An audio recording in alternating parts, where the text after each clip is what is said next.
आपका स्वागत है। मैं हूं आपके साथ पूजा वर्मा। राजनीति में कब कौन दोस्त बन जाए और कौन दुश्मन, इसकी बानगी लोक जनशक्ति पार्टी का नया सियासी विवाद साफ जाहिर करता है। चाचा पशुपति कुमार पारस और भतीजे चिराग पासवान के बीच की यार राजनीति लड़ाई पहले जुबानी तल्ख पर चली, फिर पार्टी टूट और अब यह संविधान और कानून की दहलीज पर पहुंच चुकी है।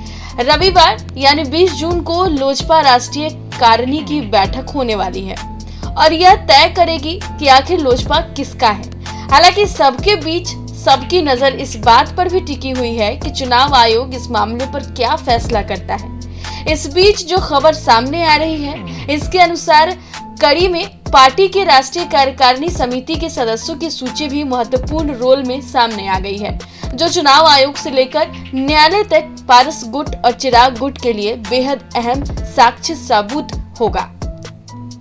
हालांकि राष्ट्रीय कार्यकारिणी में कितने सदस्य किस गुट के साथ हैं, अभी तक ये साफ नहीं है, लेकिन दावा दोनों ही गुट कर रही है।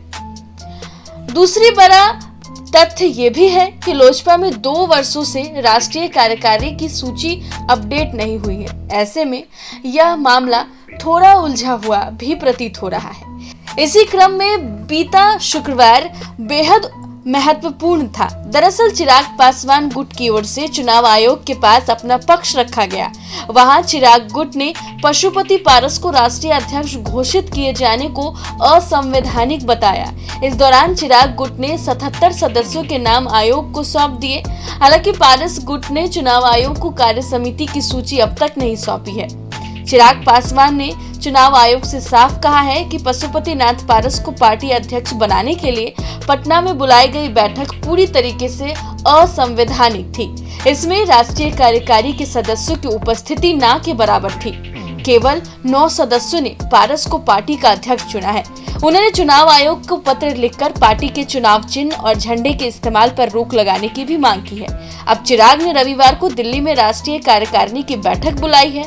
माना ये भी जा रहा है कि इस बैठक में वो बड़ा बदलाव कर सकते हैं।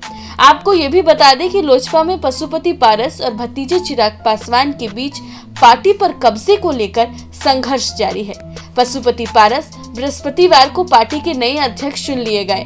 उनके साथ पार्टी के 6 में से 5 लोकसभा सदस्य, इन सदस्यों में चंदन सिंह, सूरजभान सिंह, महबूब अली केसर, प्रिंस राज और वीणा देवी शामिल हैं। ऐसे में पूर्व राष्ट्रीय अध्यक्ष चिराग पासवान अलग थलग पड़ गए हैं। पारस को लोकसभा में लोजपा सदस्यीय दल का नेता नियुक्त किया गया है।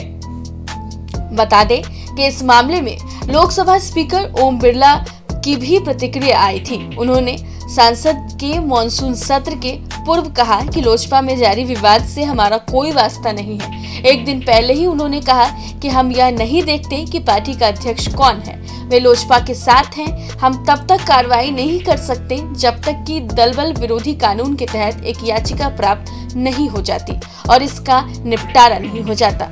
बहरहाल इस बीच खुद के अध्यक्ष चुने जाने के बाद पशुपति पारस शुक्रवार को दिल्ली पहुंच चुके हैं।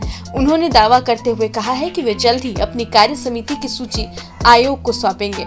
साथ ही उन्होंने कहा कि फिलहाल राष्ट्रीय अध्यक्ष का नियुक्त पत्र और पार्टी संविधान की प्रति आयोग को सौंपी गई है। बहरहाल अब रविवार को एक तरफ चिराग गुट के राष्ट्रीय कार्यकारिणी की बैठक है और दूसरी तरफ दोनों गुटों की नजरें चुनाव आयोग के फैसले पर टिकी है कि आखिर आयोग क्या फैसला लेता है। ऐसे ही तमाम खबरों के लिए स्ट्रीट बज़ के YouTube चैनल को सब्सक्राइब करें और बेल आइकन दबाना ना भूलें। नमस्कार।